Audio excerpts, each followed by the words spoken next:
Alors, bah, déjà donc, bonjour à toutes les personnes qui se sont connectées et qui nous rejoignent pour ce webinaire dont le thème est de protéger ses produits et services à l'international.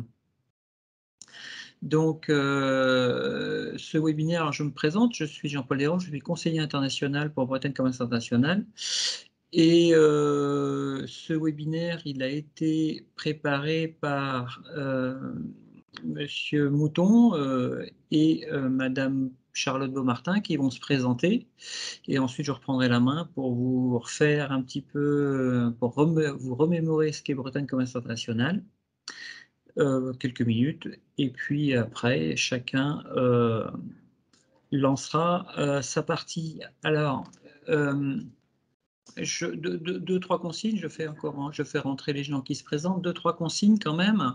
Donc vous aurez la possibilité de poser, des questions, tout au long du déroulé. Pour cela, je vous demande d'utiliser le module, questions-réponses et pas le module conversation. Donc on verra les questions au fil de l'eau, puis on se gardera un temps à la fin du webinaire pour, tâcher d'y répondre précisément.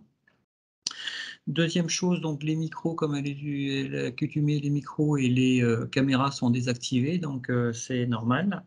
C'est pour, éviter, bah, trop d'échanges et de cas particuliers, parce que sinon on va peut-être déborder de trop et voilà. Donc Jean-Louis, Charlotte ou Charlotte, Jean-Louis, je vous laisse vous présenter si vous voulez. Bah, Charlotte, vas-y, honneur, hein. Bah, bonjour à tous, ravie d'être ici. Donc, je suis Charlotte Beaumatin. Je suis donc conseillère régionale en propriété intellectuelle. Je suis de l'INPI, donc de l'Institut national de la propriété industrielle, basé. Voilà, une petite Ah, coupure.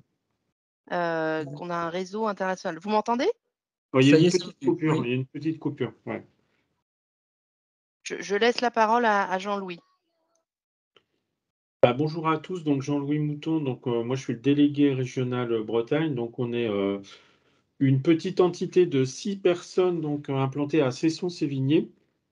Donc on est 4 personnes, sur le terrain, j'allais dire, donc accompagner les entreprises, sur la propriété intellectuelle, donc en amont, bah, par rapport à nos partenaires et puis évidemment la première l'accompagnement se fait en matière d'information, sur la propriété industrielle et on développe une gamme d'accompagnement, notamment avec du financement pour l'extension, on le verra.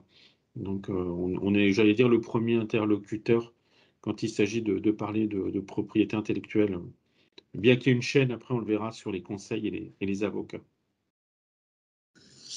Bien, bah, merci. Alors du coup, je vais, commencer par par remémorer donc aux visiteurs, qui est Bretagne Commerce International, pardon, et tout ce que l'on peut faire pour vous. Donc, Bretagne Commerce International, donc c'est une association d'entreprises qui compte, 1 000 adhérents, mais il n'y a pas forcément besoin d'être adhérent pour, bénéficier des conseils de commerce international puisqu'on conseille, près de 2 000 entreprises par an, avec, 8 000 ou plus de 8 000 accompagnements. C'est la structure de la région Bretagne et de la chambre de commerce de Bretagne pour, donc aider les entreprises dans leur développement à l'international ou éventuellement pour aider aussi les investisseurs étrangers à s'établir sur notre territoire pour, créer de la richesse. Donc, on est les 35 personnes basées en partie à Rennes et en partie délocalisées dans les territoires, comme on dit, c'est-à-dire dans les chambres de commerce, comment dire, départementales. Heu et donc pour une proximité géographique pour les conseillers, internationaux et pour une proximité, sectorielle avec les conseillers, les chargés d'affaires, qui sont plus orientés métier ou métier des clients, des entreprises et toute cette équipe-là est, assistée, on va dire, ou s'appuie sur un réseau de partenaires étrangers agréés, plus de 200 partenaires dans 80 pays. Alors, Voilà. Donc notre fonction, c'est d'informer donc les entreprises et de les sensibiliser aux points de vigilance auxquels il faut faire attention lorsqu'on veut aller à l'international, et de les accompagner lorsque effectivement le terrain de jeu est défini et qu'on a besoin de connaître les bonnes personnes au bon endroit. Alors j'ai un petit souci pour faire défiler mes... comment ça se fait ça?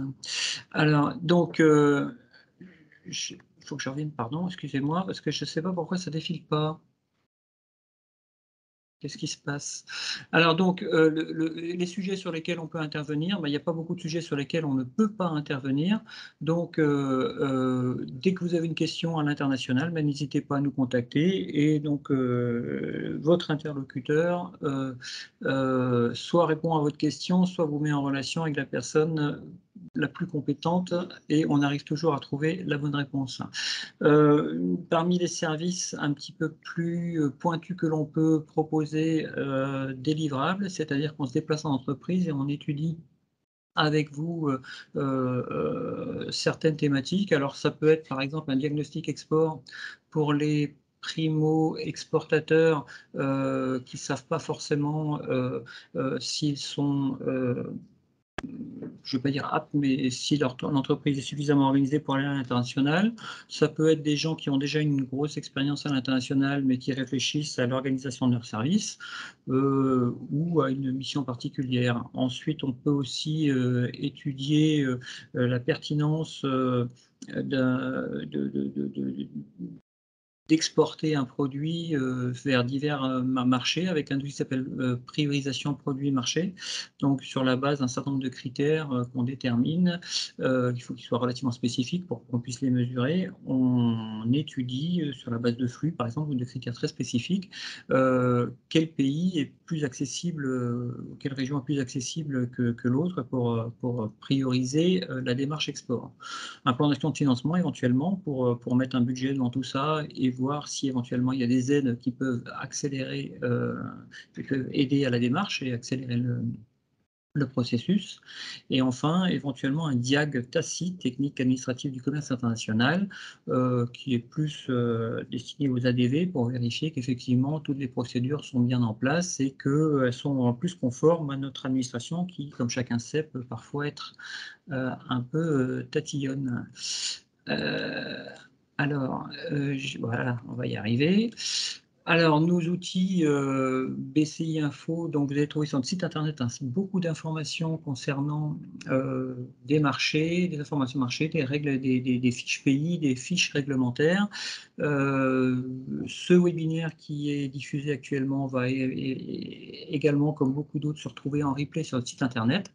Et les adhérents à Bretagne Commerce International, donc un service un petit peu plus premium qui leur permettra d'avoir éventuellement de mettre des alertes, d'avoir un certain nombre de synthèses marché et surtout aussi d'avoir par exemple un certain nombre d'adresses d'acteurs clés sur de nombreuses zones, dans de nombreux secteurs d'activité.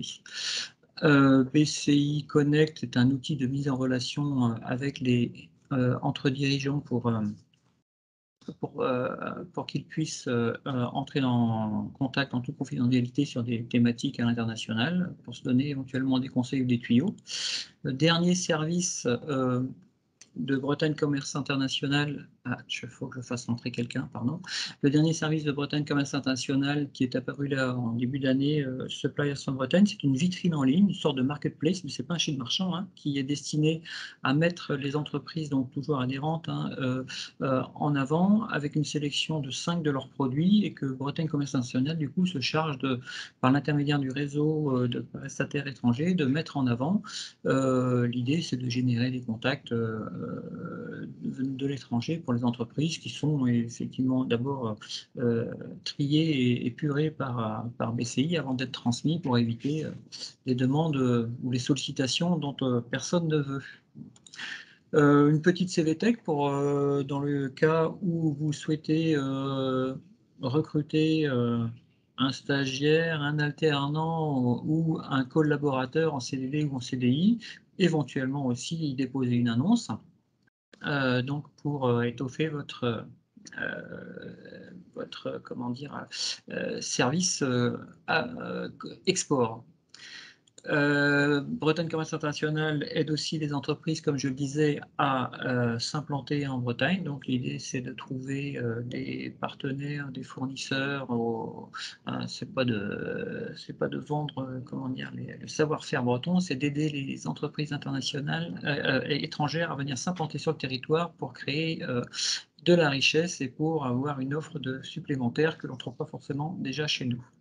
Dernier point, notre manifestation annuelle qui a lieu cette année le 4 juillet à Saint-Brieuc, l'Open de l'International, donc grande manifestation avec des tables rondes, des conseils, des conférences, des réunions B2B, et on attend un bon millier de participants qui vont pouvoir échanger entre eux et se renseigner sur toutes les thématiques à l'international. Voilà, j'en ai terminé de la présentation. Vous trouverez dans la présentation, qui sera aussi accessible une fois que le webinaire sera terminé, donc sur notre site internet, les contacts des interlocuteurs qui vous connectent, mais ne vous inquiétez pas, si vous n'avez pas le bon, on transmet. Et je vais donc pouvoir laisser la main donc à Jean-Louis, parce que je crois que c'est lui qui commence, pour qu'il puisse attaquer sa partie. Voilà. Merci Jean-Paul. Alors, j'espère que vous voyez le... Ouais, voilà. Voilà. On sera aussi à l'Open, hein, puisqu'on est partenaire de BCI, donc vous pourrez nous rencontrer physiquement si vous souhaitez lors de rendez-vous B2B. Puisqu'on est partenaire, on aura un stand, mais on sera également en présentiel, on sera 4, hein, donc vous pourrez prendre vos rendez-vous, puisque le site est ouvert, hein, les inscriptions sont ouvertes, hein, je crois, Exactement, exactement. à Saint-Brieuc, pour Saint-Brieuc, mois de À juillet. Saint-Brieuc, le 4 juillet, voilà. Je fais la liaison, hein, la transition. Oui, tu as raison, ouais. Non, mais c'est un excellent salon et il y a beaucoup d'experts et merci encore BCI d'organiser cet événement. Alors aujourd'hui, effectivement, on va parler international. Donc, quand on en a discuté avec Jean-Paul pour mettre au point le webinaire, on a dit que ça serait bien de faire un mélange entre le retour d'expérience sur une zone internationale et puis que je fasse la première partie. Donc la première partie, c'est un peu pour vous préparer, en tout cas pour que vous ayez, j'allais dire factuellement, des notions de ce qu'on attend en matière de pays à l'international sur des retours d'expérience de clients. Alors moi, évidemment, je n'ai pas l'expérience de la zone des États-Unis, mais Charlotte et du Mexique et du Canada, mais Charlotte sera là et je pense que c'est un bon mélange. On essaiera de reproduire ça à l'avenir.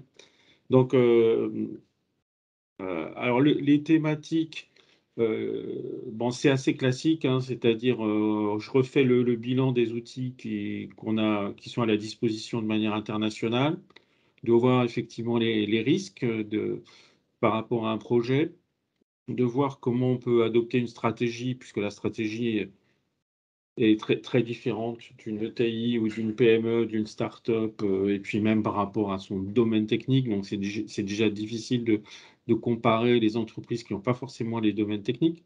Le principe, effectivement, de valoriser ses actifs, de voir comment on peut anticiper et gérer les contentieux, et puis savoir s'entourer, effectivement. Ça, c'est important. On le verra comment faire. Alors, sur les outils à votre disposition, j'allais dire, je vais pas trop, parce qu'il y a des juristes et des gens qui connaissent, mais simplement, là j'ai pris un exemple en classique où on a un dispositif physique associé à un logiciel. Donc, vous voyez qu'il y a toute une batterie de titres hein, qui vont évidemment de design de l'objet qui est protégeable par les dessins et modèles, les fonctionnalités purement techniques, c'est les brevets d'invention. Tout ce qui concerne effectivement le savoir-faire et les procédés, on va plutôt le garder secret et ça sera important de le formaliser. Les marques qui entourent le service et les produits, effectivement, sont importants d'être protégés. Et puis, ça, c'est la partie, j'allais dire, propriété industrielle. Puis la partie propriété intellectuelle, effectivement, qui regroupe le droit d'auteur, mais pas forcément dans sa composante j'allais dire, protection des œuvres artistiques, mais plutôt sur le fait de protéger des logiciels, des bases de données qui concourent évidemment aujourd'hui à pas mal d'activités. Donc le numérique est est extrêmement présent. Il est dématérialisé, ce qui n'empêche pas d'être protégé, évidemment, par le droit d'auteur. Alors, on retrouve effectivement l'ensemble de ces titres. Bah, comme vous le voyez, certains nécessitent un dépôt. Donc ça, c'est le cœur de métier de l'INPI et des autres offices. C'est évidemment les brevets, les marques, les dessins et modèles. D'autres nécessitent moins de dépôt, mais ont besoin de, j'allais dire, de preuves d'usage, et notamment les droits d'auteur, où là, il faut les dater. Il faut y avoir un service de datation. Et puis, le savoir-faire qui est un peu évanescent si on ne le formalise pas.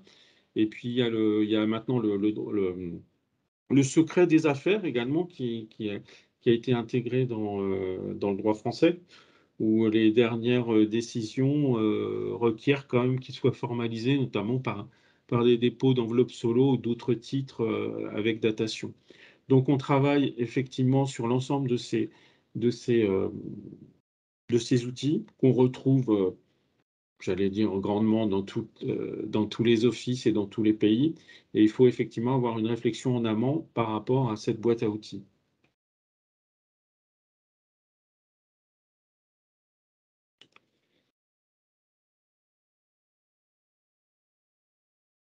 Alors, je ne sais pas si vous voyez l'animation, parce que j'ai du mal à... Ouais, voilà, je comprends. Voilà, donc évidemment, on revient sur ces solutions techniques.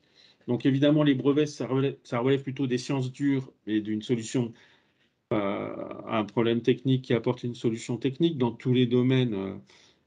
J'allais dire des sciences dures.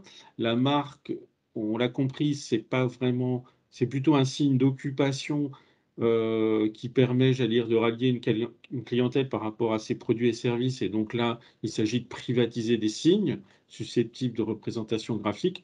Et puis le design, effectivement, qui est l'apparence, j'allais dire, de l'objet, pas dans sa fonctionnalité, mais dans son côté, j'allais dire, artistique.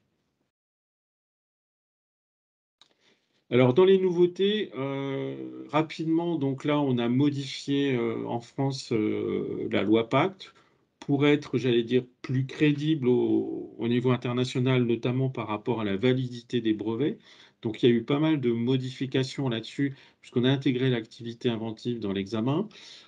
On s'est inspiré un peu des États-Unis sur la demande de brevets provisoires en matière de brevets. Et puis, on a, comme l'Office européen, on a rajouté une procédure d'opposition. En matière de marque, on a accepté des nouveaux formats MP3, MP4, donc des formats numérisés évidemment pour les signes. Et on a rajouté effectivement, on a approfondi les procédures d'opposition. Donc il y a eu pas mal de changements. Tout ça plutôt en faveur, j'allais dire, des clients et des déposants qui ont plus de ressources, j'allais dire, pour faire des procédures d'annulation, notamment par rapport à leurs concurrents, avec des délais, j'allais dire, attendus, plus comprimés, qui ne dépendent pas de la justice. Et donc, c'est plutôt en faveur du client, cette nouvelle loi Pacte. Alors après, il y a eu au niveau international, mais peut-être que Charlotte en parlera plus que moi. Effectivement, la tendance aujourd'hui, c'est d'optimiser avec les accords bilatéraux l'optimisation des procédures dans la délivrance, puisque certains clients veulent des titres validés assez rapidement. Et parfois, on avait effectivement des longueurs et ce n'est pas forcément en faveur effectivement du business dans certains pays. Donc là, on a commencé à avoir des accords, bah, notamment États-Unis, Chine, Canada, Brésil, pour optimiser l'accélération de la délivrance des titres de brevets. Alors, un gros chantier, alors c'est difficile d'en parler parce que ça fait 30 ans qu'on l'attend. Donc, comme vous le savez, il y avait pas de brevet. Il y a une marque qui a un titre unique en matière de marque et dessin et modèle en Europe, enfin dans l'Union européenne. C'était pas le cas pour les brevets, donc ça a mis beaucoup de temps. On pense que ça va sortir en fin d'année. Ça a plusieurs intérêts, évidemment, pour les entreprises, notamment le fait de baisser les coûts de protection, puisque, évidemment, on est une mosaïque de pays en Europe et forcément, ça compliquait les procédures et les coûts. Donc là, je pense que ça sera rentable à partir de 3-4 pays d'utiliser cette procédure. Et l'intérêt, c'est qu'on aurait une juridiction unifiée qui permettrait effectivement de rendre des décisions plus homogènes, plus rapides sur cette zone-là. Donc ça, c'est un des projets. C'est pas encore, encore évidemment rentré en vigueur, mais ça fait partie des, j'allais dire, de la grande révolution, en tout cas en Europe, puisque là, on va avoir tous les outils juridiques à notre disposition en matière de brevet avec ce dispositif-là. Alors, les risques. Bah, les risques, vous les connaissez, enfin, en tout cas, sur le brevet, c'est effectivement d'être très, très en amont sur vos projets, de suivre les projets très, très en amont de l'entreprise pour voir ce qui est brevetable, qu'est-ce qu'on brevette, et de choisir évidemment dans les projets techniques ceux qui sont stratégiques à breveter. En matière de marque, j'allais dire, là, on est plus dans les politiques marketing, de bien anticiper en amont le choix des signes et ceux qui vont partir à l'étranger. Donc ça demande aussi beaucoup de réflexion, notamment sur le choix du signe, sa disponibilité, est-ce qu'il va passer les frontières en matière d'examen, est-ce que le terme est distinctif et pas trop descriptif. Donc là, il y a tout un travail en amont. Idem pour les modèles où il faut, et le droit d'auteur, où là, il faut effectivement travailler sur toute la chaîne du droit. Et en matière de logiciel, effectivement, voir qu'est-ce qui est possible, est-ce qu'on peut le breveter. Ça peut être une solution parfois de breveter des solutions techniques de logiciels qui sont mises en œuvre et qui ont un problème technique. Mais ça peut être aussi un choix d'opérer des licences open source, enfin des licences libres. Et ça dépend évidemment de la stratégie que vous voulez mettre en place par rapport à vos clients. Alors évidemment, la question, ce sont les marchés, c'est toujours la question. Vous vous la posez simplement, le droit de la propriété intellectuelle vous impose des délais. Et ça, c'est toujours la difficulté, notamment en brevet, où on vous dit réfléchissez à 12 mois, réfléchissez à 30 mois si vous faites une demande internationale.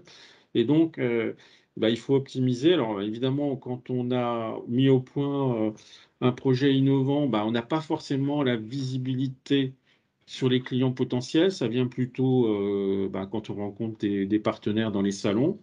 Mais il faut réagir. Malheureusement, nous, on vous impose de réagir par rapport à des événements juridiques.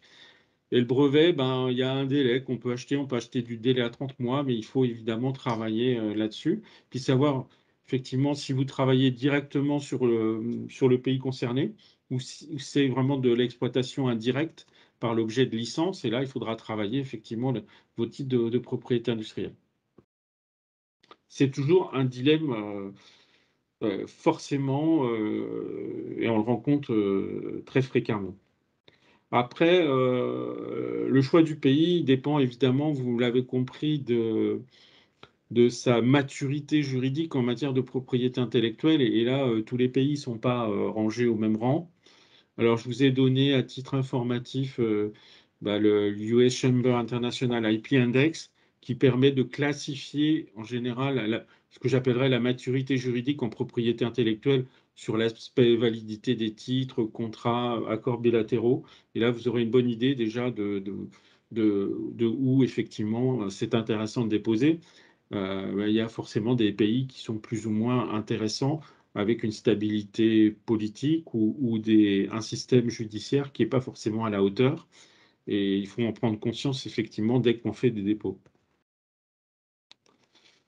Sur la maîtrise des coûts, c'est le nerf de la guerre, j'allais dire, l'optimisation des coûts. Donc ça passe évidemment par le choix des pays, ça passe évidemment par le choix des procédures, parce qu'on a différentes procédures qui sont intéressantes à choisir en fonction d'objectifs juridiques ou d'objectifs, d'autres objectifs. Il y a forcément des traductions. Bah, on en parlait tout à l'heure, le brevet unitaire permet d'optimiser les traductions, donc ça c'est plutôt bien. Des taxes de procédure, des taxes de maintien en vigueur, c'est-à-dire les annuités pour les brevets. Et puis évidemment, ce qui grève le coût, c'est les mandataires, c'est-à-dire l'obligation devant les offices d'avoir un mandataire du même pays qui vous représente devant l'office avec les échanges de courriers, les échanges de notifications, l'échange qui va du mandataire effectivement à votre mandataire français. Et tout ça, évidemment, a un coût. Et malheureusement, bah, là, il n'y a pas vraiment il faut en prendre conscience parce que chaque lettre est un coût, mais ça fait partie des contraintes aujourd'hui. Alors évidemment, on centralise les procédures, mais il faut avoir, j'allais dire, une idée. Alors les coûts, évidemment, ils n'arrivent pas sur une année, hein, ils sont répartis sur des procédures pour le brevet qui peuvent aller de 3 à 5 ans. Idem, j'ai évidemment sur les litiges, hein, c'est pas là, mais bon, Charlotte en parlera peut-être au niveau américain, où effectivement les coûts des litiges ne sont pas forcément les mêmes. Et puis par rapport évidemment à la valorisation des contrats. On est dans le principe de territorialité, donc ça veut dire qu'effectivement, il faut réfléchir au fait que ce qui est valable en France ne l'est pas forcément à l'étranger. C'est d'autant plus vrai sur les marques, hein, j'en pense.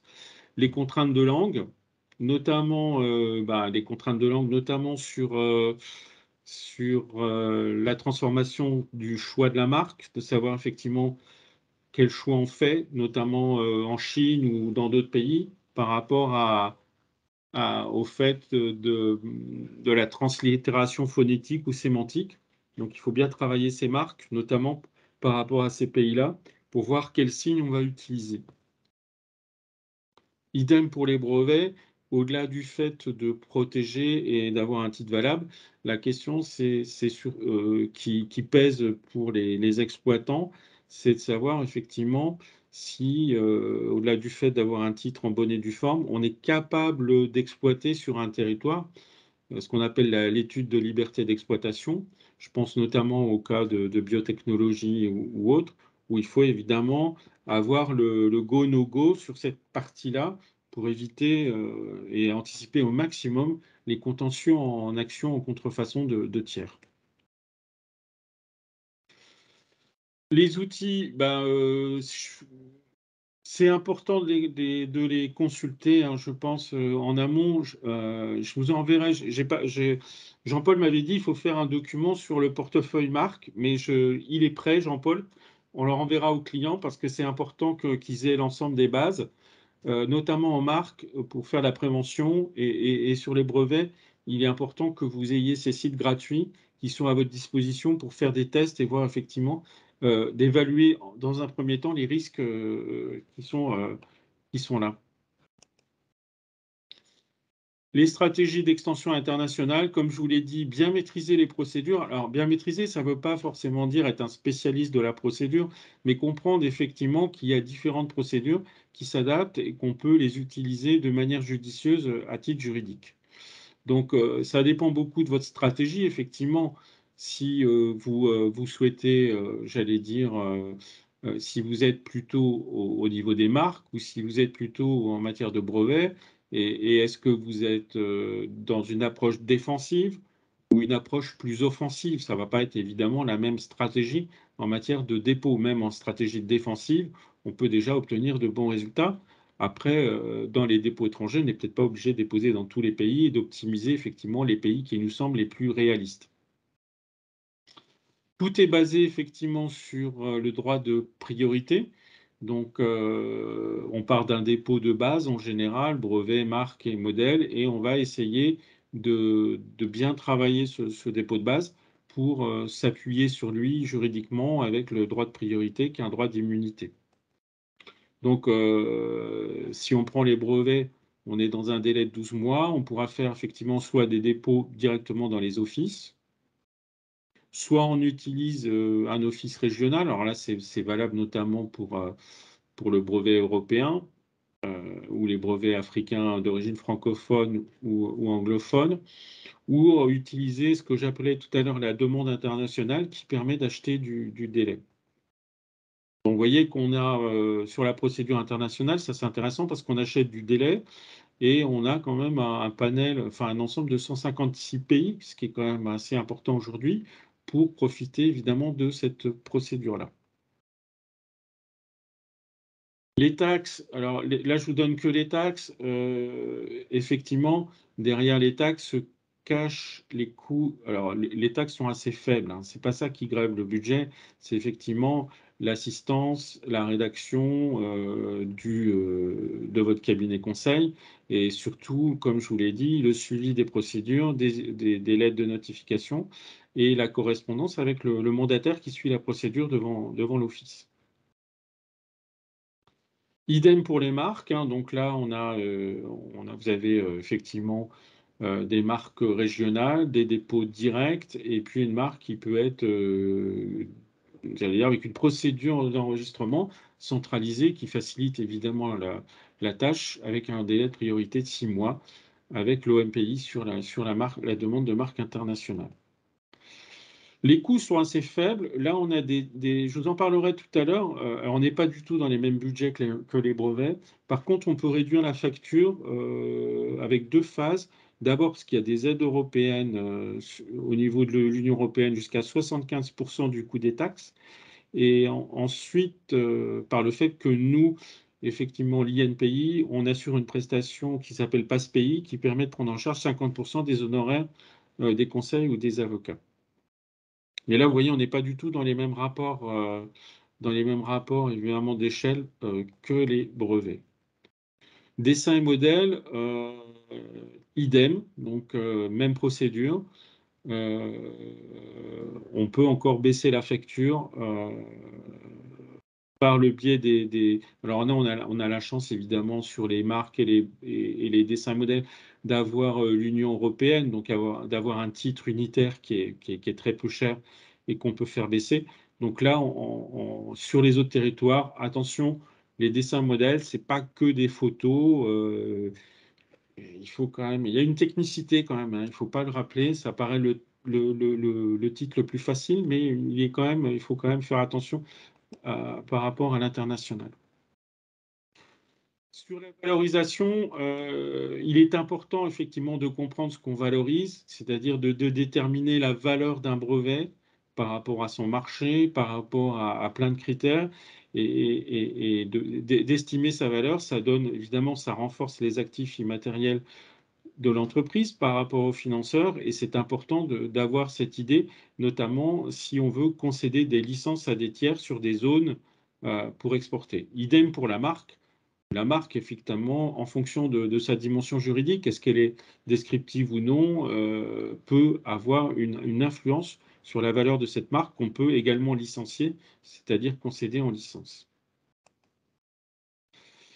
Pour les contentieux, j'allais dire, il faut travailler déjà avec ce qu'on peut au niveau administratif, hein. Il y a des procédures, comme je le disais au départ, qui sont peu chères, qui permettent d'entamer des actions soit en opposition, soit en observation de tiers, soit en nullité. Donc là, ça permet, j'allais dire, de tuer dans l'œuf des titres de concurrents et j'allais dire, dans des coûts et des délais raisonnables aujourd'hui. Après, il y a effectivement la part de négociation. Donc là, c'est plus délicat, mais ça fait partie aussi du jeu, notamment, c'est un petit peu le savoir-faire des avocats, de voir effectivement qu'est-ce qu'on peut faire en matière de négociation, même si on prend sur le fait un contrefacteur, on peut essayer peut-être de lui concéder une licence par la suite. Et idem dans les contrats par rapport aux clauses, par rapport à la médiation et à l'arbitrage qu'on peut intégrer dans les clauses.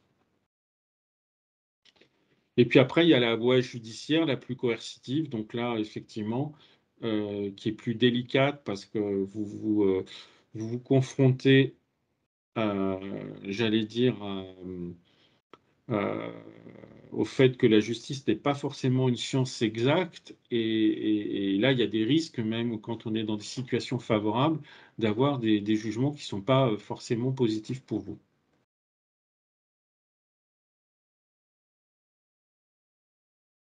Savoir s'entourer. Alors, la propriété intellectuelle, comme je dis, ce n'est pas forcément une affaire de spécialiste au départ, hein, c'est-à-dire c'est la contribution de tous les acteurs de l'entreprise. Donc, ça peut être effectivement au niveau du service R&D, au niveau du service marketing, d'anticiper au maximum pour faciliter le travail du juriste ou du responsable pays. parce qu'il a besoin qu'on lui remonte les informations et sur une marque, il ne faut pas que ça se décide à la dernière minute parce que quelqu'un a choisi une marque et qu'elle n'est pas valable. Donc ça, c'est important de le comprendre. Nous, en termes d'accompagnement d'INPI, comme je vous l'ai dit, on peut intervenir sur 3 domaines. Le premier, c'est évidemment le microfinancement qui vous permet d'avoir le coup de pouce déclencheur à l'international. Ça, c'est important. Pour les responsables pays ou les entreprises qui veulent monter en compétences, c'est important peut-être de faire le masterclass parce que là, vous pouvez sensibiliser vos collègues, notamment avec les cas de coaching qui sont prévus. Puis après, il y a d'autres services comme la Carto qui permettent de faire de la prospection, notamment à l'étranger, pour voir les océans bleus. Je reviens sur le PASS. Donc le PASS microfinancement, jusqu'à 10 000 €, une enveloppe de 10 000 €. On peut financer une prestation, par exemple, de marque à 6 000 € et en prendre 50%, donc à l'export. Idem pour les dessins modèles. Et on peut même financer l'extension maintenant, donc des brevets à l'étranger, et même le dépôt du brevet national. Donc ça, c'est nouveau, ce qui permet effectivement d'avoir un coup de pouce sur cette partie-là. On a également l'enveloppe qui peut servir à la défense en précontentieux. Ça peut être intéressant d'avoir une analyse précontentieuse, notamment sur un conflit qui se passe en matière de marque ou sur la validité d'une marque. Comme je vous l'ai dit, donc 50% du coût jusqu'à 6 000, 3 prestations jusqu'à 10 000. Donc un dispositif assez intéressant pour vous donner le goût à l'export sur l'API. Alors, on ne peut pas oublier effectivement dans le paysage que j'ai décrit les professionnels, parce que les professionnels, même si vous pouvez faire des titres, déposer des titres, j'allais dire, par vous-même, et les entreprises le font, notamment des marques françaises, des marques de l'Union européenne, attention à l'international parce que ça se complique. Ça se complique notamment parce que si le dépôt est mauvais au départ, ça va être difficile de le rattraper. Et puis, vous êtes dépendant effectivement des spécialistes à l'international, de leur réseau de mandataires. Et il faut effectivement travailler avec un réseau de spécialistes qui connaît la zone, qui connaît les jurisprudences, qui connaît les us et coutumes juridiques du pays concerné. Donc ça, c'est important quand même à prendre en compte, effectivement, j'allais dire, dans l'enveloppe globale de la stratégie pays. Tout à l'heure, je vous parlais des aides européennes. Donc là, l'aide européenne qui est mise en place, par exemple. Donc, vous avez un chèque. Donc, elle est valable pour l'année 2022, mais elle va se proroger pour au moins 2 ans supplémentaires. Donc là, vous pouvez bénéficier quand même de 75% sur les marques et les dessins et modèles dans l'Union européenne et 50% en dehors de l'UE. Et vous avez un chèque de 750 pour les brevets. Donc ça, c'est assez incitatif. Si vous avez une mise à jour, j'allais dire, de votre stratégie d'extension à l'étranger, ça peut être un bon moyen d'utiliser ces chèques de l'Union européenne qui sont gérés par le UIPO. Alors, on a une batterie de documentation à l'INPI. Je vous conseille le guide de management de l'API que vous retrouvez en téléchargement sur notre site, qui permet, j'allais dire, de bien cerner en tout cas les différentes phases avec les fiches. Et puis, on a les fiches pays, PAIS de propriété intellectuelle que vous retrouverez également, qui vous permettent, j'allais dire, de faire le point sur les zones et sur chaque pays, les spécificités en pays. Bon, alors je fais la liaison évidemment avec Charlotte. Donc, il y a 10 conseillers dont elle va nous décrire un peu l'activité, mais qui sont évidemment pour nous un précieux outils de par leur aide, notamment sur des dispositions qu'on méconnaît et la façon de se comporter en matière de procédure sur certaines zones. Et donc, c'est effectivement pour nous une aide utile pour conseiller nos PME, PMI dans ces pays-là. Je pense que j'ai fait le tour. Vous avez mes coordonnées, donc avec mon mail, et puis je serai à l'Open avec mon équipe, donc à Saint-Brieuc. Vous pourrez nous retrouver soit un rendez-vous B2B ou soit sur notre stand. Voilà. Je laisse la parole à Charlotte. Voilà, si elle veut prendre la main. Oui, bonjour à tous. Je prends le contrôle, si ça fonctionne. Alors, je vous prie de m'excuser pour, peut-être quelques bruits intempestifs. J'ai un bébé, en fait, derrière moi, j'ai pas pu, voilà. La baby-sitter a le covid, la crèche est fermée, donc on va faire avec. Donc je vais vous parler de la région dont je suis en charge. Quand je dis région, c'est région à l'international, donc les USA, le Canada et le Mexique. Donc à l'INPI, nous avons un réseau effectivement de conseillers, qui sont basés au sein des ambassades et qui permettent de faire le lien entre ce que vous connaissez, les gens qui vous accompagnent au national et puis, l'international, qui vous permettent, donc d'avoir des contacts avec les gens, bah, comme des mandataires par exemple, avec les offices, et c'est vrai que dans des régions dans lesquelles, on parle des langues, exotiques, ça peut être, voilà, assez intéressant pour vous d'avoir, un contact privilégié, quelqu'un qui vous mette en relation et qui connaisse un petit peu la situation dans tel ou tel pays. Alors voilà, OK. Donc quelques chiffres quand on parle des États-Unis. Alors je vais faire un focus plutôt sur les États-Unis parce que je sais qu'en général, c'est le marché principal, attractif pour les entreprises. Quand on parle des États-Unis, voilà, faut s'imaginer que c'est un continent et que c'est un marché qu'il faut, opposer à l'Europe. Donc quand on se dit, «J'attaque un marché comme l'Europe», en général, voilà, il faut se doter des outils et des investissements, qui sont, de même grandeur. Donc, il faut en général comparer ce qui est comparable, comparer plutôt l'Europe aux États-Unis plutôt que la France aux États-Unis parce que la France, est grand comme un État des États-Unis, en fait.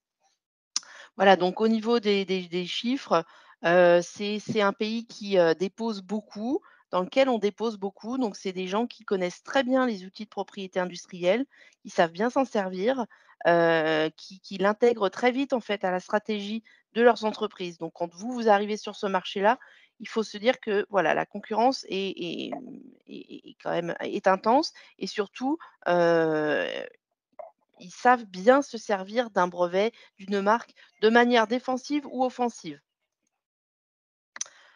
Alors, il faut voir la propriété intellectuelle. Alors, je parle de propriété intellectuelle, hein, donc de propriété industrielle, tout ce qui est marque, brevet, dessin et modèle, et de droit d'auteur. Donc tous ces droits-là, c'est en même temps une barrière à la concurrence. Ça vous permet de dire à vos concurrents: «Attention, j'ai des choses, donc vous n'avez pas le droit d'utiliser ce que j'ai pu créer sans, me demander l'autorisation et sans me voilà, me rémunérer pour ça». Donc ça peut être une source de revenus. Souvent des petites entreprises, ça peut être difficile de se dire: «On attaque un marché énorme, on n'est pas sur place, on ne connaît pas tous les intermédiaires». Il y a une réglementation en plus dans certains domaines très spécifiques, comme, les cosmétiques, comme les biotech. On peut faire le choix de se dire: «Je vais donner en licence, en fait, mes brevets, par exemple, ou ma marque», et puis c'est un acteur sur place qui va faire la commercialisation parce qu'il a déjà tout enfin, le carnet d'adresses. Donc c'est une source de revenus d'avoir des droits de propriété industrielle qu'on peut nous monnayer après. Et ensuite, pour les investisseurs, parce que souvent les entreprises quand elles partent à l'étranger, elles font des levées de fonds. Pour un investisseur, c'est une des premières questions aux États-Unis qui va venir. Quel est le portefeuille en propriété intellectuelle? Quelle est la situation de votre entreprise, en matière de marque, de brevet? Parce qu'ils veulent savoir exactement quels sont vos actifs immatériels et qu'encore une fois, pour le coup, vraiment la propriété intellectuelle est considérée comme un actif, immatériel important.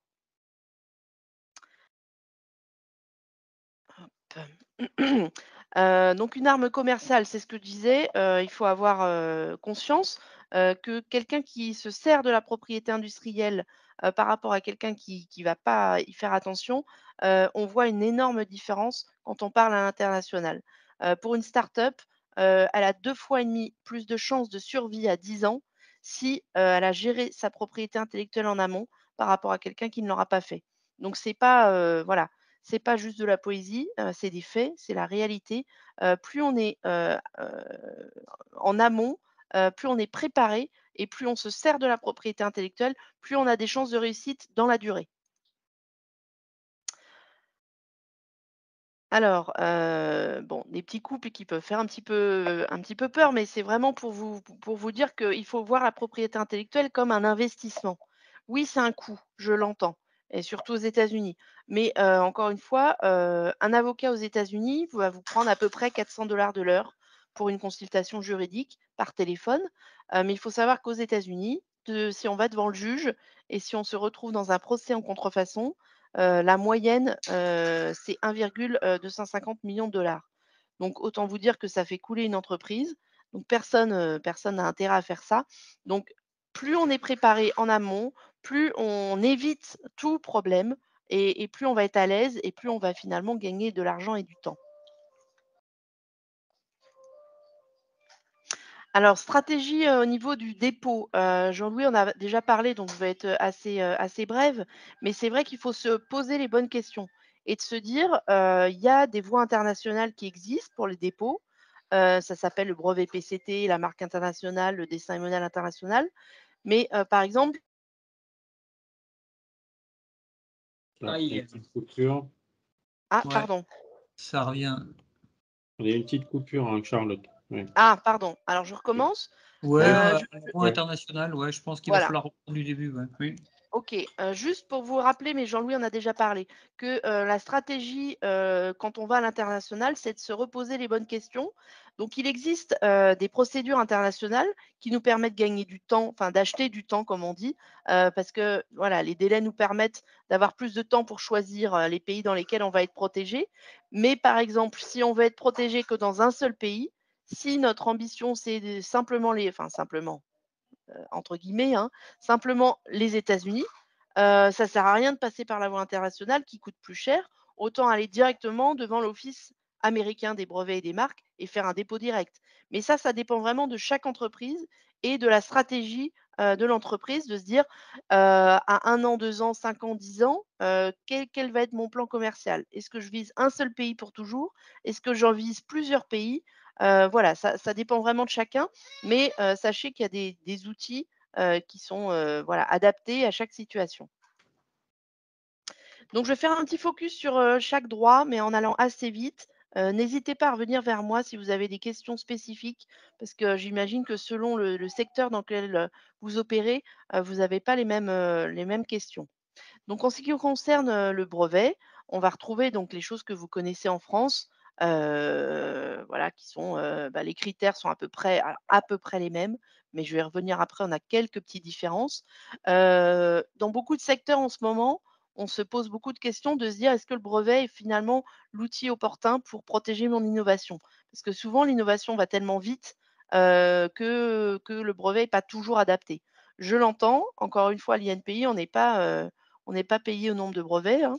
Donc, si vous optez pour le secret industriel, ce qui est important aux États-Unis, c'est de mettre en place les procédures, qui font en sorte que devant un juge, vous pourrez, prouver que vous avez vraiment voulu que ce soit un secret industriel et que ça n'est pas le fruit du hasard. Ça veut dire mettre en place des procédures, faire appel à des cabinets aux États-Unis qui sont spécialisés dans la mise en place de ces procédures et ça permet, voilà, de pouvoir encore une fois prouver aux gens que vous avez, sciemment voulu, protéger votre innovation par le secret. Alors attention aux États-Unis, la définition du secret industriel varie d'un État à l'autre. Donc selon l'État dans lequel vous êtes et selon voilà, le juge, que vous aurez si jamais ça arrive, sachez que la définition, peut ne pas être la même. Pour rappel, tout ce qui est, brevet, marque, dessin et modèle aux États-Unis, c'est de compétence fédérale. Donc ça veut dire que quand vous déposez un brevet, une marque ou un dessin et modèle, vous avez ce droit, qui couvre tous les États-Unis. Alors que le secret industriel, encore une fois, c'est une compétence étatique. Donc c'est pas les mêmes tribunaux. Alors ce qui existe aux États-Unis, qui n'existe pas en France pour le moment, ça s'appelle la période de grâce. Alors, pour rappel, le brevet, pour qu'il soit délivré par, n'importe quel office, il doit être nouveau. Nouveau, ça veut dire nouveau dans l'état actuel, de l'art. Donc ça veut dire que l'examinateur, il va regarder, dans le monde entier, les publications scientifiques, les titres qui existent déjà, donc les brevets qui existent déjà, tout ce qui peut, entrer dans l'état de la technique. Mais je comprends que pour une entreprise, spécialement une start-up, une ETI qui a besoin de se faire connaître, de faire connaître son innovation pour pouvoir, bah, ou lever des fonds ou trouver des partenaires, finalement, on est obligé quand même de divulguer un certain nombre d'informations sur ce qu'on fait, pour pouvoir se faire connaître. C'est un risque puisque c'est-à-dire que si on divulgue, bah, quelque part, c'est plus nouveau. Donc aux États-Unis, on considère que l'entreprise a le droit de divulguer elle-même des informations et que cette divulgation ne va pas faire en sorte que ce soit plus nouveau. Ça veut dire que pendant un an, l'entreprise a le droit de divulguer des informations, mais aura toujours le droit de faire une demande de brevet et l'Office des brevets américains considérera que c'est toujours nouveau. Alors attention, hein, la limite, c'est qu'il faut bien que ce soit l'entreprise qui divulgue elle-même les informations. Il ne faut pas que ce soit un concurrent, un partenaire ou quoi que ce soit. C'est vraiment l'entreprise elle-même. Mais c'est voilà, c'est un «cadeau» entre guillemets offert aux entreprises qui leur permettent d'aller, par exemple, dans des salons. Je vais au CES tous les ans, voilà, sur les grands salons. Évidemment que, sur, les leaflets, sur, les démonstrations, il y a des choses qu'on divulgue. Ça, en France, il faut faire très attention parce que ça peut nous priver de la nouveauté. Aux États-Unis, voilà, on a encore 12 mois pour pouvoir déposer sa demande et que ce soit toujours nouveau. Alors au niveau des coûts, Jean-Louis le disait, c'est pas for Ah, ça va revenir, soyons patients. on a eu une Voilà. petite coupure, hein, Charlotte, ouais. Voilà, d'accord. bon, il Bon. faut recommencer, enfin commencer au début parce qu'en fait on n'a rien entendu sur sur cette diapo-là, donc voilà. D'accord. Donc je disais simplement que au niveau des coûts, Jean-Louis l'avait déjà dit, mais que, les taxes en général qu'on doit devant l'office, c'est pas ce qui fait, le prix global quand on dépose à l'étranger un titre.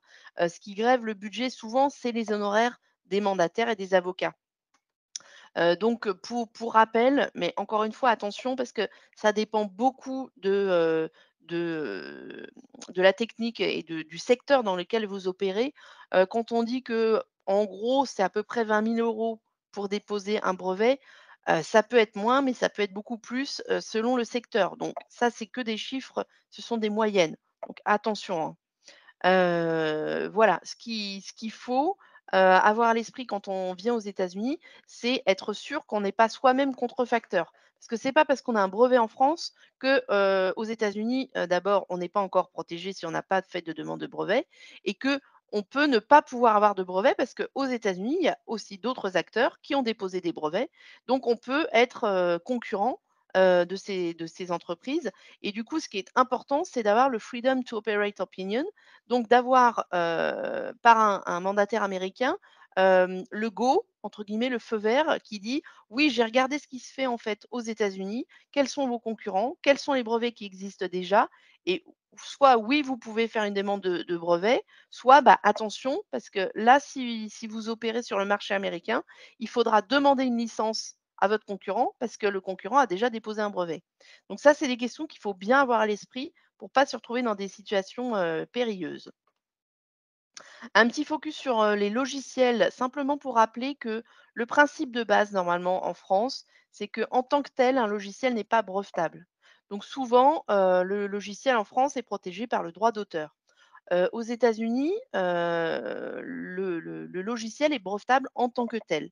Même si depuis 2014, on a une jurisprudence, qui est venue atténuer en fait cette différence et qui fait en sorte que maintenant, il y a quand même beaucoup moins de différence, au niveau, brevetabilité entre la France et les États-Unis. Mais encore une fois, la question doit être rappelée de se dire: «En France, j'ai pas de brevet, je peux pas en avoir, mais aux États-Unis, il n'est pas dit que je puisse pas obtenir un brevet». Donc il faut se reposer la question et voir avec un avocat américain spécialisé dans votre domaine s'il est possible de déposer un brevet ou pas. Alors, en ce qui concerne les marques, voilà, les marques, au niveau des durées, c'est ce que vous connaissez, en fait, en France. C'est-à-dire que la publication, c'est dans les 3 mois. La durée de protection est la même, donc c'est 10 ans renouvelables indéfiniment, si vous payez à chaque fois. Les taxes de dépôt, se font classe de produit par classe de produit. Et ensuite, alors ce qui se fait, c'est que on a une déclaration d'usage. Parce qu'aux États-Unis, on considère que pour pouvoir déposer une marque, il faut l'utiliser. Ce qui est important, c'est de ne pas créer voilà, des marques si c'est pour pas les utiliser. Donc, ils vont vous demander une preuve d'usage, alors qui est au moment du dépôt ou un petit peu après. Si vous n'avez pas encore commercialisé, vous avez encore du temps pour pouvoir le faire. Mais ça, c'est important de garder ça à l'esprit. Depuis quelque temps maintenant, depuis 2 ans, quand vous êtes étranger et que vous voulez déposer une marque aux États-Unis, si votre entreprise n'est pas américaine, vous devez obligatoirement passer par un mandataire américain. Donc ça peut paraître un peu rébarbatif, un peu cher, mais moi, dans la pratique, j'ai vu que finalement, c'était plutôt une bonne chose parce que la procédure, du dépôt des marques aux États-Unis est plus complexe qu'en France. Donc souvent, il y a un aller-retour qui se fait avec des courriers envoyés par l'examinateur et de toute façon, avant, quand on recevait un courrier d'un examinateur, on ne pouvait pas répondre tout seul, il fallait passer par un mandataire. Donc il fallait trouver un mandataire qui reprenne le dossier, on perdait du temps. Là, au moins, on a un mandataire dès le début et finalement, en ce qui concerne les chances d'obtenir une marque rapidement et sans trop de problèmes, ça augmente vraiment, vraiment les chances. On le voit au quotidien. Donc, voilà, faites appel à un mandataire. Si vous avez besoin de contact avec des mandataires qui parlent français, par exemple, parce que je sais que le droit de la propriété intellectuelle est déjà quelque chose de technique. Si on rajoute en plus la couche de, c'est en anglais, ça peut commencer à faire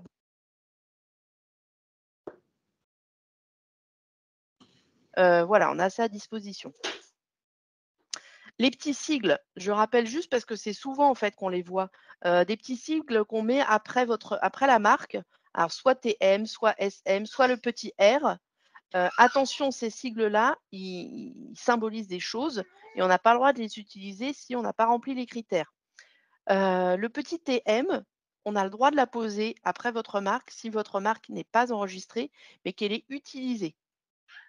Le S, c'est pour les services, donc c'est pareil que le TM, mais pour les services. Le petit R, on a le droit de l'utiliser si la marque est enregistrée. Donc ça veut dire que vous dites à vos concurrents, voilà, ah, bon, excusez-moi, la marque est enregistrée. Alors je vais vous demander un tout petit moment.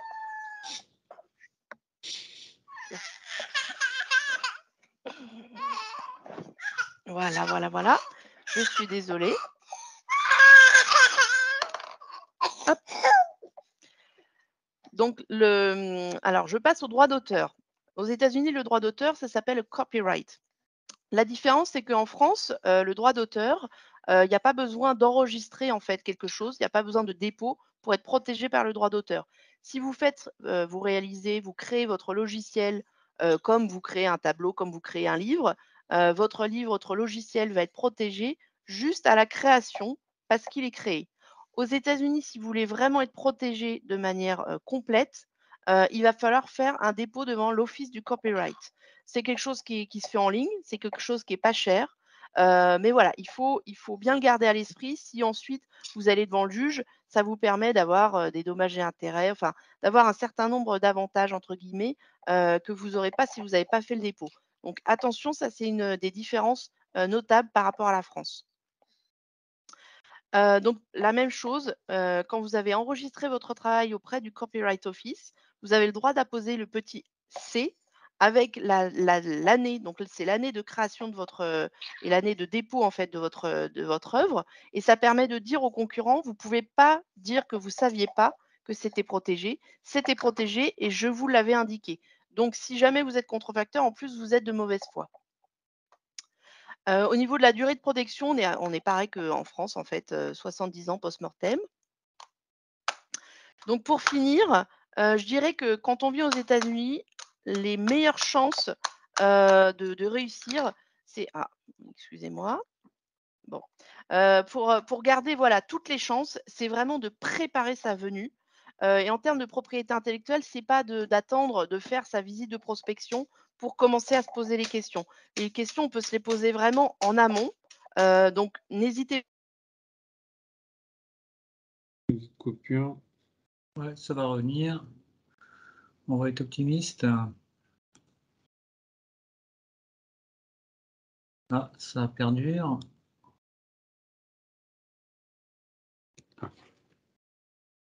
On va être optimiste.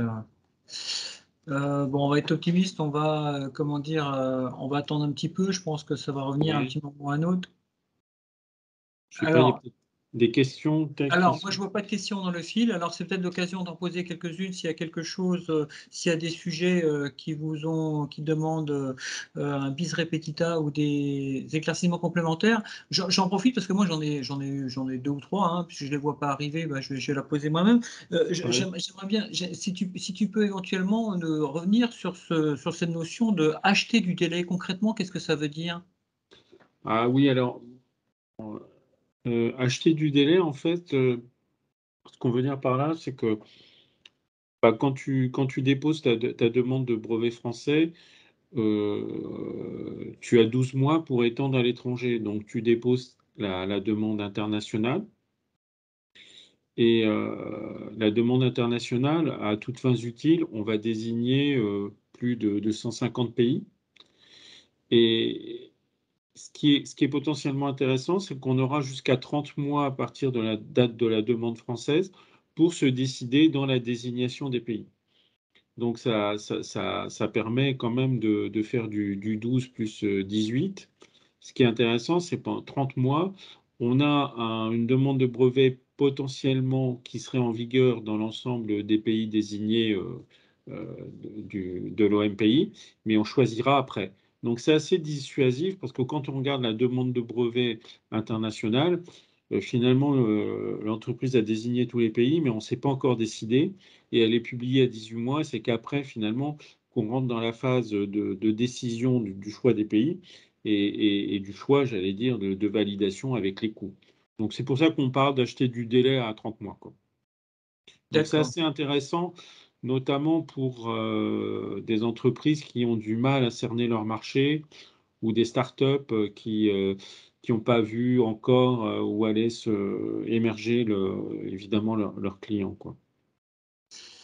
Alors après, c'est pas forcément valable. C'est vrai que si on fait de la mécanique, je sais pas, une PME, elle sait que ça sera, je sais pas, la France, l'Allemagne, le Royaume-Uni et le Japon. Donc, mais en tout cas, c'est intéressant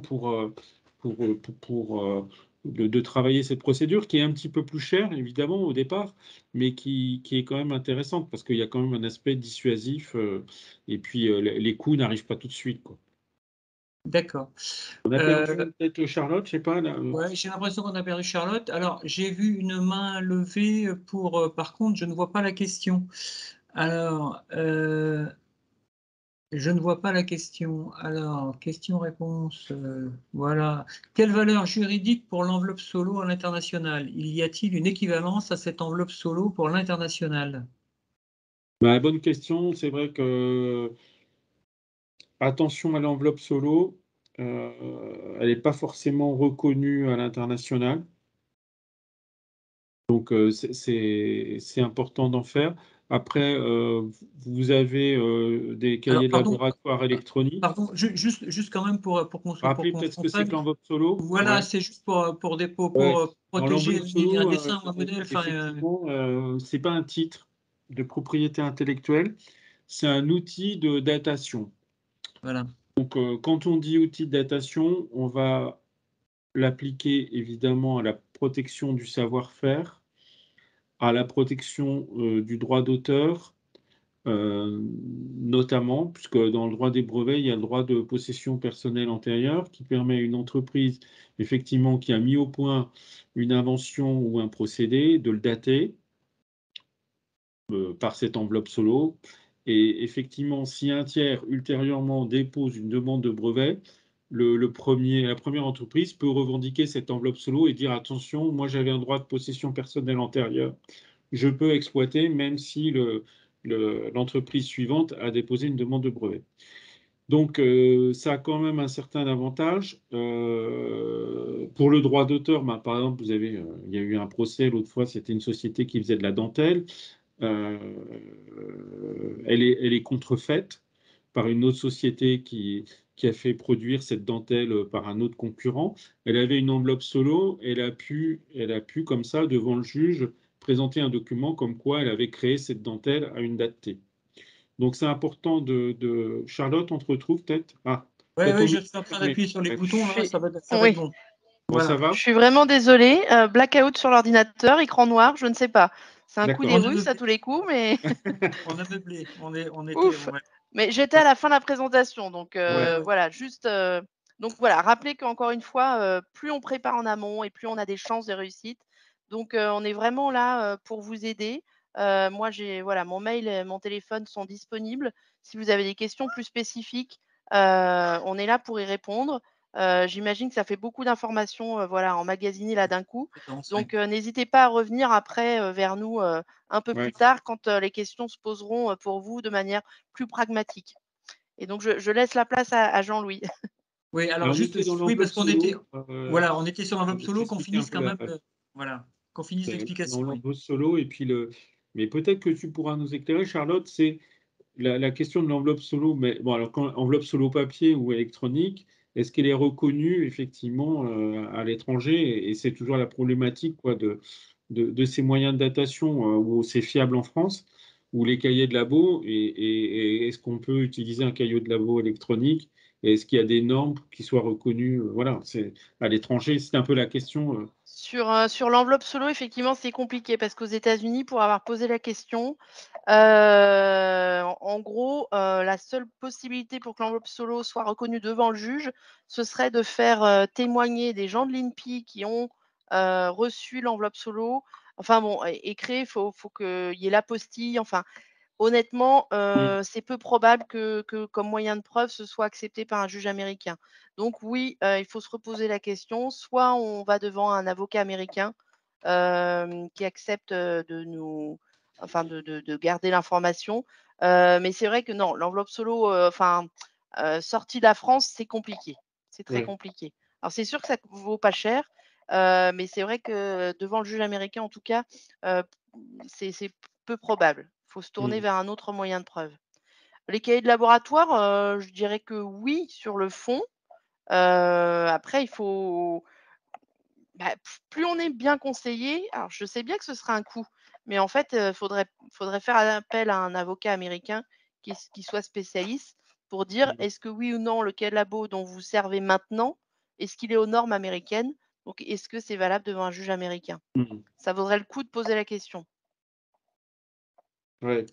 Parce qu'il y a une offre de cahiers de laboratoire électronique, hein, mais malheureusement, effectivement, on a du mal à conseiller parce qu'on ne sait pas, effectivement, en matière de normes, si Oui. c'est reconnu, notamment aux Et États-Unis, et quoi. et et voilà et en plus en ligne, c'est comme, quand on fait signer des clauses de confidentialité. Je dis toujours: «Attention, hein, les clauses, toutes faites sur internet, ou Mmh. alors les traductions automatiques, français vers l'anglais, c'est ça n'a pas de enfin, ça n'a pas beaucoup de valeur, en fait. Devant un juge américain, il faut vraiment se dire, faut se servir des outils que les Américains, en fait, utilisent. Donc faire appel à un avocat américain pour qu'il vous rédige les choses. Parce que sinon en plus, devant le juge américain, il faut se dire qu'il y a pas de enfin, c'est pas comme en France où quand même on a un certain nombre de lois, de codes qui font que, le juge, il est tenu par tous ces textes.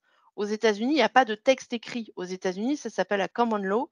Donc le juge, il est tenu par, les précédents de jurisprudence.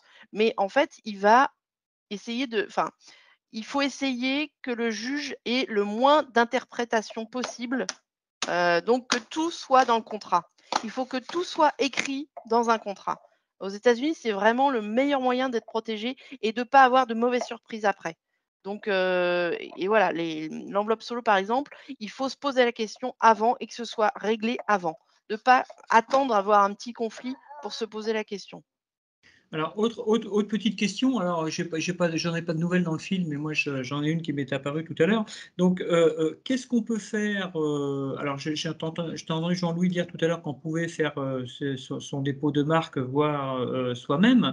Mais alors, quand est-ce qu'il faut absolument passer par un prestataire et qu'est-ce qu'on peut faire soi-même et quand est-ce qu'il faut surtout pas passer par, surtout pas le faire soi-même, quoi? Et J'allais en dire, général et aux États-Unis, après Charlotte en particulier? ouais. Ah, c'est vrai que, enfin, quand on a affaire à des startups, des fois, ils ont une envergure parfois nationale, ils commencent à déposer eux-mêmes leur marque, bon, 190 € et puis 40 € par classe. Heu, la marque européenne, bon, ça va. Ce que regrettent les spécialistes, c'est que des fois, il faut qu'ils s'appuient sur cette marque-là et puis elle a pas forcément été bien déposée avec les bons produits et services. C'est un peu bancal juridiquement et il a du mal à se réappuyer, notamment pour faire un dépôt aux États-Unis. Donc, méfiance quoi, des fausses économies. Quoi. Enfin, D'accord. alors Aux évidemment, ça États-Unis, va lui maintenant, coûter 1000 euros de dépôt de marque, mais au moins, alors évidemment, il a fait peut-être un gain de 500 euros, sauf qu'il va se retrouver avec un dépôt bancal et il ne pourra pas s'appuyer dessus pour les US. Donc, méfiance de ce genre de fausses économies, quoi. Enfin, je ne vais aux pas taper des choses États-Unis, par dessus, c'est depuis, fermer ça bah, un peu la l'esprit. question est réglée puisque c'est une obligation légale maintenant. Si l'entreprise n'est pas enregistrée aux États-Unis, on doit passer par un mandataire américain pour faire son dépôt de marque auprès de l'USPTO. Donc, on n'a plus le choix. Mais encore une fois, ce qu'on peut prendre pour, un coût supplémentaire, Jean-Louis, tu as raison, c'est que dans les faits, ça augmente vraiment les chances d'avoir une marque qui soit délivrée, le plus rapidement possible, bien comme il faut. Parce que encore une fois, on croit que c'est facile et on croit qu'on l'a fait en France, donc que qu'on va pouvoir le faire aux États-Unis, mais non. Le dépôt d'une marque aux États-Unis, c'est beaucoup plus complexe dans le choix des produits, et services et vraiment la procédure est plus complexe que ça. Donc c'est mettre toutes les chances de son côté que de faire appel à un mandataire et voyez, enfin, si bon, attention aux chiffres, hein, parce que je veux pas que les gens se disent après: «Ah bah, il nous avait dit que ça coûtait tant et puis ça coûte plus cher». Mais la moyenne, c'est entre 1 500 et 2 000 pour un dépôt avec honoraires, compris, d'un avocat américain. Faut se dire que, bon voilà, 2 000 oui, c'est une somme, mais c'est pour encore une fois un marché qui couvre, l'équivalent de l'Europe. Donc, pour 10 ans. Donc ça vaut peut-être le coup de se dire, «Allez, on investit», parce qu'encore une fois, c'est quelque chose, bah, qui sera, sur le long terme, qui sera très jouable, en fait. Et là, on est sur une marque, on n'est pas sur un brevet, on est sur une marque. On est Oui, sur une marque, attention, Voilà. oui, oui, on est sur une marque. Les brevets, c'est plus compliqué parce que ça dépend beaucoup du secteur dans lequel on opère. Si c'est des biotech, si c'est du logiciel, si c'est donc parler de coûts et en plus, alors ce qu'il faut dire, c'est que moi, pour l'avoir vu aux États-Unis, il faut pas avoir peur de négocier les honoraires avec les avocats. En France, c'est pas quelque chose qui est très courant, ça fait un peu gros mot quand on dit ça. Aux États-Unis, ils sont tout à fait d'accord et c'est, très courant de mettre en concurrence les avocats ou de leur dire: «Bah, voilà, moi j'ai tant, avec tant, qu'est-ce qu'on fait, quoi?» parce que vraiment d'un avocat à l'autre, les honoraires et les prix peuvent varier et vraiment de manière, bah, presque, du simple au double, quoi. Si c'est des gros cabinets, des petits cabinets. Donc faut avoir confiance dans son avocat, Parce que surtout ce qui s'il est fait loin. ouais, ce qui Oui. fait un petit peu peur, c'est 400 de l'heure, ils font quoi en 1 heure? Parce qu'une parce qu'en fait, est-ce qu'il faut 10 heures? Est-ce qu'il faut 1000 heures? Ou est-ce qu'en un quart d'heure, c'est fait? Voilà, parce que c'est Non, mais c'est pour ça que négocier, par exemple, des forfaits, ça se fait. d'accord, Négocier de se dire: «Voilà, bah, moi je veux un dépôt de marque, en gros combien, si s'il y a pas de retour d'examinateur, si c'est pas trop compliqué, combien vous me prenez?» Et puis après, c'est eux qui gèrent leur temps, hein. Mais il vaut mieux le prendre comme ça, en fait. d'accord. Bien, je regarde le fil, je vois pas de questions, complémentaires, donc je ne sais pas, profitez, c'est le moment. Sinon, vous aurez toujours moyen forcément de revenir vers nous, hein, quel que soit oui, bien l'interlocuteur que sûr, vous ouais. choisissez, on vous répondra bien volontiers. Mais là, pour le coup ah voilà, voilà, ah bah là, voilà, si, si, il y en a plein là, il y a peut-être un rafraîchissement où tout le monde a posé la question ensemble. Alors, quels sont les coûts et délais d'une procédure Freedom to Operate pour un brevet? Devons-nous attendre la fin de l'instruction pour demander une période de grâce de 12 mois? Alors le freedom to operate, ça encore une fois, ça dépend énormément, de votre secteur parce que ça va dépendre s'il y a beaucoup de concurrence ou pas, si l'avocat a besoin de faire beaucoup de recherches ou pas. Donc ça, il faut demander un devis, en fait. Faut aller devant l'avocat et demander des devis et comparer les devis. Attention parce que quand on dit: «Est-ce que j'ai le droit à la période de grâce?» La période de grâce, vous n'avez pas besoin de la demander, en fait. C'est quelque chose qui est d'emblée. C'est juste que, quand vous divulguez, vous avez dans votre tête à l'esprit que vous avez encore 1 an pour pouvoir déposer votre brevet. Voilà, mais c'est pas quelque chose qu'on demande. C'est pas la période de grâce, elle s'applique, de manière autonome comme ça, Alors, quoi. on a parlé du coût, qui est sur devis. Le délai, pour avoir une réponse, sur une demande Freedom to Operate, on veut introduire un produit sur une nouveauté, sur le marché américain, il est prudent de demander, la pro de cette, ce FTO, combien de temps ça prend? Bah, encore une fois, si c'est une innovation qui est de pointe et qu'il y a énormément de concurrence et que voilà, ça leur prend du temps pour le faire, c'est vraiment l'avocat qui va vous dire. Franchement, je ne vais pas vous donner des durées parce que j'en Mmh. sais rien. Encore une fois, si c'est, quelque chose qui est, très, très, novateur ou si c'est quelque chose qui est au contraire, assez ancien sur lequel on sait en fait exactement, ce qu'on a le droit de faire ou pas, ça va pas prendre beaucoup de temps. Donc, ça c'est c'est au cas par cas. Donc vraiment, demandez à Ouais. l'avocat combien de temps ça va mettre. D'accord. En Alors, en fait, France, il y avait en des France, questions, il on y avait peut des questions. effectivement faire la recherche de liberté d'exploitation. Alors après, elle peut s'appliquer sur un territoire comme les États-Unis. Et là, le passe-pays peut être activé, hein. Alors, en fait, je pense que, il y a eu un petit bug et toutes les questions ne sont pas parues ensemble, mais je vais poser les 3 parce que je pense qu'elles se suivent. Donc, la personne qui posait la question de l'enveloppe solo, elle complète, mais je crois qu'on a répondu en partie, mais ça fait rien, elle complète sa question en disant, «Et le dépôt chez un huissier d'un disque dur contenant des données?» Est-ce que ça peut être, un moyen de protéger et or Ouais. l'enveloppe solo et les CL, alors CL, je me souviens plus de ce que ça peut vouloir dire. Les constats d'huissier sont-ils utilisables? Voilà. Bah, après, il y a tout moyen de datation, il y a les constats d'huissier, hein. C'est vrai on peut très bien, ou déposer chez un notaire, j'allais dire des procédés, hein. C'est possible aussi. Parce que c'est vrai que l'enveloppe solo, il y a quand même un inconvénient, qui est le fait qu'elle est, elle est sauvegardée 5 ans plus 5 ans. Voilà, donc sur des procédés, j'allais dire alimentaires qui durent, très, très longtemps, il faut peut-être envisager une autre solution. Après, il y a des sociétés de datation, avec Eurodatage et Sauvegarde, hein. Nous, on a l'enveloppe solo électronique, la e-solo, hein, puisqu'il y a la version papier, bon, voilà, avec 2 compartiments, mais il y a aussi l'e-solo. Pour les CD-ROM, enfin tout ce qui est numérique, après, il y a, l'Agence de protection des programmes en France.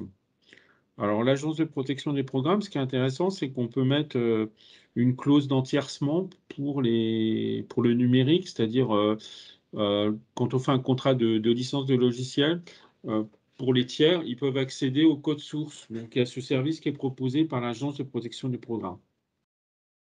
Bon, D'accord. il y a plein de choix, mais c'est vrai qu'effectivement, l'enveloppe solo, c'est 5 ans plus, 5 ans. Donc, si on est sur des durées plus longues, il faut envisager un autre moyen, quoi. Bien. Alors, bon, je vois pas d'autres questions. Alors moi, je vais poser la dernière, hein, parce que, alors pour conclure, ici, on est en Bretagne, voilà, on n'a pas que des grosses entreprises, on a plus de petites que de grosses, on va dire, à Ouais. l'international. Est-ce que c'est raisonnable de réfléchir à une stratégie de brevet aux États-Unis vu la complexité, le coût que ça les prix que ça coûte? Je dirais oui, d'autant plus que, pour une entreprise, le brevet peut constituer la valeur de l'entreprise, en fait. D'accord. Donc oui, je comprends en termes de coût, que c'est une vraie réflexion, mais en même temps, pour l'avoir vu, j'ai des entreprises qui ont vraiment, réussi aux États-Unis grâce à un ou 2 brevets qu'ils ont réussi à faire fructifier par la suite. Donc particulièrement aux États-Unis, un brevet peut avoir une très grande valeur, donc ce serait dommage de passer à côté. Alors et faire fructifier, c'est-à-dire, plus par le biais de la licence que par le biais éventuellement d'une Oui. commercialisation propre? D'accord. Tout à fait, parce qu'effectivement, s'attaquer au marché américain, ça demande quand même, d'avoir des drôles de ressources, Mmh. d'avoir, et puis des compétences dans beaucoup de domaines, donc ça demande énormément d'investissement. Donc se dire: «Bah, on a la techno, on a l'innovation, mais on n'a pas les moyens de la déployer entièrement, donc bah, faisons appel, aux gens qui sont déjà sur place et qui vont, permettre de compléter un peu, nos compétences».